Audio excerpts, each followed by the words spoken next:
keep your camera steady. It's annoying. You're gonna scare your coworkers. They're gonna think you're in the middle of an earthquake. Can I get quiet on audio, please? Don't use that. Is that good?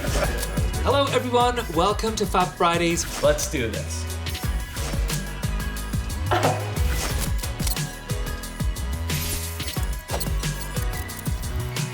Hey everybody, it's Bobby Burke, interior design host from Netflix's Queer Eye. Privacy in your home, we all know, is super important. Our home has always been that place where we get away from the world. Now that we're all working from home and virtually, I want to teach you how to take back your space and your privacy.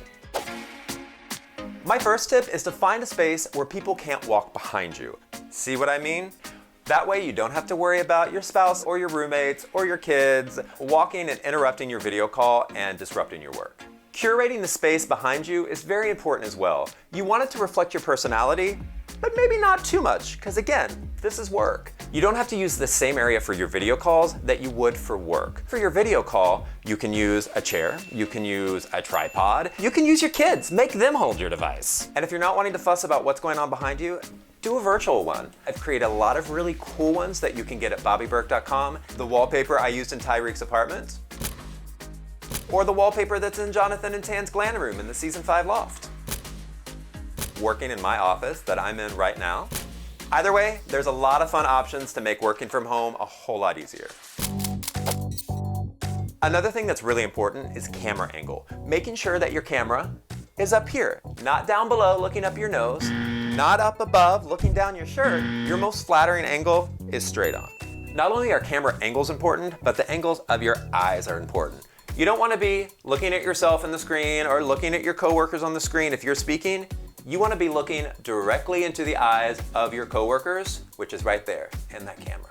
Another thing to take into account is lighting.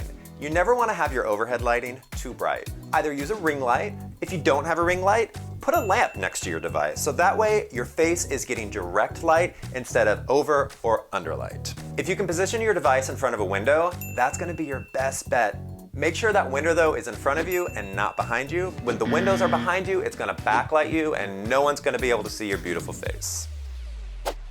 Audio is another really important thing when taking a call. You always wanna make sure you minimize the noises. Keep in mind that the sounds you hear in your house are a lot quieter than your coworkers are hearing them on their speakers. The slightest bit of noise in your house can sound like an ambulance coming through their house at home. Since there is literally no physical separation between our work and personal lives right now, you really need to make sure that when you're in that spot, you're working. If you're not in that spot, you're not working. One of the things that I found that if I don't have that separate space, I work way more at home than I ever did at the office. So keep that space separate and keep your mind clear. Nothing is more important for our mental health right now than to be able to close that device and focus on our family. See what I mean? So whether you've always worked from home or working from home is your new norm, always make sure you keep in mind lighting, audio, camera and eye angle, and keeping your home and your workspace completely separate to make sure that you're not only making work a priority, but also self-care and mental health.